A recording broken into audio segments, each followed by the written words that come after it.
tout d'abord vous remercier d'avoir accepté notre invitation. Avec plaisir. Et bienvenue sur notre chaîne Auteur TV.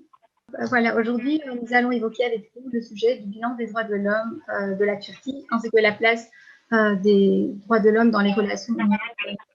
Voilà, nous pouvons rentrer dans le vif du sujet. Alors, la première question, en Turquie, exploiter une personne de terroriste est devenu très ordinaire. Les représentants d'État se le permettent assez souvent d'infliger ce titre à quiconque qui s'oppose au gouvernement. Récemment, le ministre de l'Intérieur, Süleyman Soylu, a pris pour cible verbalement le député de l'opposition et défenseur des droits de l'homme Ömer Faruk Çağlayan. Selon vous, ce n'est pas une incitation à la haine? Je pense que la situation de la Turquie est effectivement une situation très alarmante, en tout cas en matière de droits de l'homme, pas que, mais en tout cas en matière de droits de l'homme. Et effectivement, depuis le coup d'État, qui a été qualifié comme tentative de coup d'État, on voit que la politique de M. Erdogan est une politique qui a choisi de verser vers une politique autoritaire et dans lesquelles on voit apparaître tous les mécanismes de l'autoritarisme qui se mettent en place. Donc des états d'urgence maintenus à l'intérieur du pays, des modifications du code pénal qui qualifie de terroristes d'une manière extrêmement extensive les personnes, des purges qui ont lieu à tout niveau, que ce soit dans les médias, dans l'éducation, dans la justice, mais aussi au niveau des partis politiques. Et donc il y a là tous les éléments qui qualifient les sociétés de sociétés autoritaires, de régimes autoritaires. Et donc évidemment, quand une parole publique est donnée de cette manière-là, en ciblant particulièrement un certain nombre de personnes qui s'expriment pour les droits qui sont les droits fondamentaux, que ce soit les artistes, par exemple, on a travaillé avec des artistes qui aujourd'hui sont en prison ou des avocats, eh bien, il y a une partie de la population qui se pense ou qui croit qu'elle a raison. Et donc, il y a non seulement les attaques institutionnelles du pays par rapport à des personnes, mais il y a aussi un feu vert qui est donné à la population et qui permet de poursuivre, que ce soit par les réseaux sociaux ou de manière générale, des personnes qui expriment un point de vue qui n'est pas le point de vue de l'état actuel en Turquie. Et donc, ça peut aboutir à des phénomènes d'incitation à la haine à l'égard de certains publics cibles en Turquie et parfois à l'extérieur de la Turquie. Donc, c'est effectivement une situation qui est très alarmante en matière de protection des droits de l'homme dans un pays tel que la Turquie. Merci. Et en référence à la question précédente, donc un climat de guerre règne sur le pays. Les habitants se confrontent régulièrement avec quelques opposants au pouvoir qui ne sont pas en prison pour le moment. Et cette tension a bien sûr dépassé les frontières. Récemment, un boxeur turc, Ünsal Arik, habitant en Allemagne, se fait attaquer par des partisans d'Erdogan à cause de ses critiques à l'encontre du président turc. Et pensez-vous que cette incitation à la haine devrait être un obstacle à l'adhésion de la Turquie à l'Union européenne? Je pense que ce n'est pas uniquement ça qui doit être un obstacle à l'adhésion de la Turquie. Aujourd'hui, la Turquie est un partenaire de l'Union européenne qui n'a pas respecté un certain nombre d'éléments du contrat de la négociation par rapport à la préadhésion au niveau de la Turquie. Et je le disais tout à l'heure, la situation en matière de droits de l'homme, de droits fondamentaux, de non-séparation de la justice et de l'État, de non-garantie de liberté d'expression ou de liberté d'association. On a vu des partis politiques qui ont été complètement saccagés par rapport à leur liberté d'exprimer ou même des maires qui n'ont pas pu être désignés comme maires parce qu'ils ne faisaient pas partie d'une mouvance qui était une mouvance majoritaire. Et donc, tous ces éléments-là, bien entendu, sont des éléments qui font que la négociation de préadhésion avec l'Union européenne est une négociation qui aujourd'hui, il faut le dire, est suspendue. Il n'y a pas vraiment de négociation en tant que telle, même si je vois qu'il y a des volontés de M. Erdogan de relancer la discussion avec l'Union européenne et donc peut-être de tourner la page encore faut-il non pas seulement le dire, encore faut-il le faire. Aujourd'hui, on a des déclarations de M. Erdogan disant qu'il veut relancer le dialogue avec l'Europe. Je pense qu'il y a des prérequis qui doivent être posés par rapport à cette soi-disant volonté politique du pouvoir de M. Erdogan. Mais en ce qui concerne les menaces qui sont faites à l'égard de ressortissants européens, souvent avec des nationalités ou d'origine turque ou qui ici militent pour, je dirais, des partis d'opposition ou pour simplement la liberté d'expression en Turquie, quand ceux-ci sont menacés par des partisans du régime Erdogan qui se trouvent en Europe, l'Europe ne doit rien laisser passer et doit en tout cas garantir la protection de ses ressortissants ici au niveau européen. Et donc, il est inacceptable, effectivement, que des personnes soient menacées sur le territoire européen par des adhérents à M. Erdogan.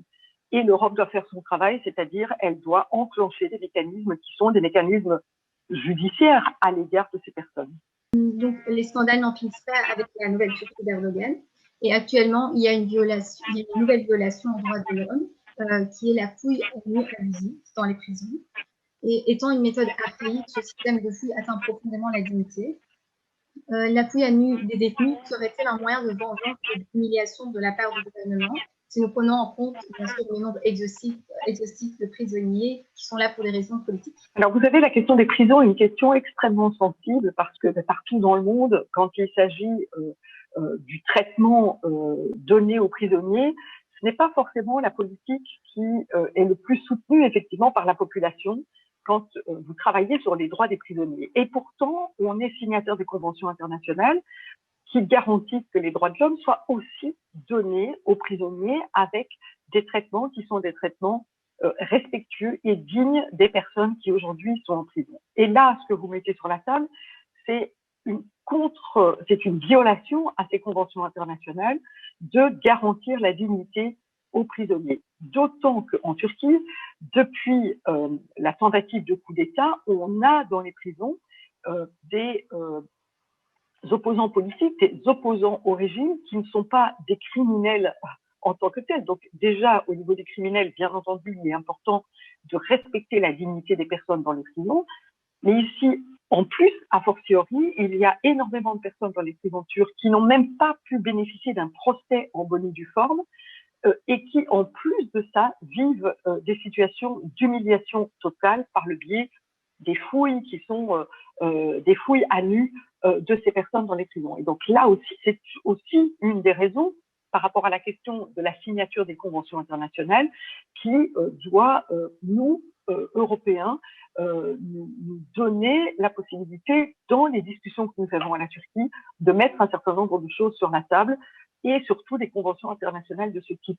Vous savez que la semaine prochaine, nous aurons une urgence au niveau du Parlement européen, justement sur la situation de Demirtas, qui aujourd'hui pour lequel la Cour de justice européenne a demandé une libération au niveau de la Turquie. Nous savons qu'il y a des dialogues aujourd'hui entre M. Erdogan et Mme van der Leyen et M. Borrell. Je pense que c'est le moment de mettre sur la table un certain nombre de choses qui sont la question des droits de l'homme. Malheureusement, souvent, quand on parle de la Turquie aujourd'hui, il y a trois choses qui viennent à l'esprit. C'est la question migratoire, c'est la question géopolitique, c'est-à-dire par exemple la question de la Méditerranée et des pays voisins, que ce soit Chypre ou que ce soit la Grèce, et c'est la question du rôle de la Turquie dans d'autres pays tels que la Libye par exemple ou autre chose. Et rarement il n'est mis sur la table actuellement de la Turquie dans le dialogue turc. Je ne parle pas de la préadhésion, parce que dans le cadre de la préadhésion, on parle des droits de l'homme, bien entendu, mais dans le cadre du dialogue géopolitique avec la Turquie, on parle rarement de la question des droits de l'homme. Et je pense que cette question des droits de l'homme doit être remise à l'agenda et doit être mise dans les priorités de l'Union européenne, parce que ce sont les valeurs de l'Union européenne. Et j'aimerais encore partir d'intéressant. Plusieurs politiciens et civils ont été arrêtés en raison de leurs publications sur les réseaux sociaux. Pensez-vous raisonnable qu'un pays dirigé par un président ne supportant pas la moindre critique notamment sur les réseaux sociaux, adhèrent à l'Union européenne. Vous avez un peu répondu avant. Et donc, non, un pays qui ne respecte pas la question des droits de l'homme et le droit de l'homme font partie des droits de l'homme, la liberté d'expression et la liberté d'association, la liberté de médias, la liberté de partis politiques, eh bien aujourd'hui, la Turquie ne remplit pas ces conditions. Et donc, par rapport à l'adhésion, c'est une des raisons pour laquelle les relations d'adhésion sont actuellement gelées. Mais je tiens à dire qu'il y a un autre instrument qui aujourd'hui est utilisé par la Turquie et dont on ne parle pas beaucoup, c'est l'accord d'union douanière avec la Turquie. Vous savez que la Turquie bénéficie je dirais, d'accès privilégié sur le territoire européen pour les produits et vice-versa, les Européens ont un accès privilégié sur le marché turc. Je pense qu'on ne peut pas dissocier la question des droits de l'homme de la question de l'économie. Parce que commercer avec un pays, c'est aussi être complice de ces violations des droits de l'homme. Et donc, je pense qu'il est important que nous parlions de ces privilèges qui sont octroyés aujourd'hui à la Turquie sur un plan économique et qui, si la Turquie continue dans la tendance qui est la sienne d'aller vers des régimes autoritaires, eh bien, il y a lieu de reparler de cette union douanière avec la Turquie. Alors, dans ces cas-là, évidemment, certaines industries européennes ne sont pas très favorables parce qu'elles font du business avec la Turquie, mais je pense que le business doit être propre et donc il doit pouvoir y avoir des conditions au business qui est établi avec la Turquie. Et dernièrement, avant de vous quitter, j'aimerais vous demander si cette ignorance absolue des droits de l'homme en Turquie serait-elle liée aux intérêts des pays européens avec la Turquie, comme par exemple le pacte migratoire?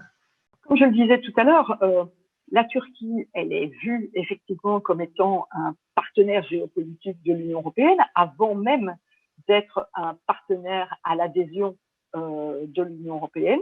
Et donc, évidemment, il y a des considérations géopolitiques et économiques à prendre en considération avec la Turquie. Est-ce que pour cela, il faut faire fi de toutes les questions de droits de l'homme? Je ne le pense pas.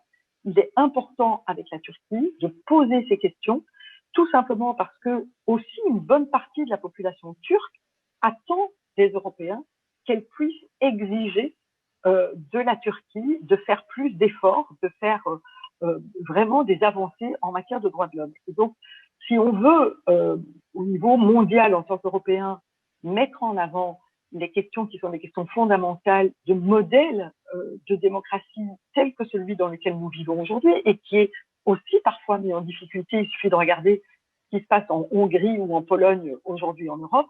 Et si on veut que ce modèle démocratique soit un modèle partagé avec d'autres, eh bien, il est important de pouvoir le défendre correctement. Et ce n'est pas en se taisant parce qu'on a des intérêts quelconques avec un pays que l'on va promouvoir ce modèle sur la scène internationale. Et donc, je plaide pour que même s'il y a des intérêts économiques, géopolitiques avec des pays, et ça, c'est la réalité, eh bien, il est important que cette question des droits de l'homme puisse faire partie de nos discussions.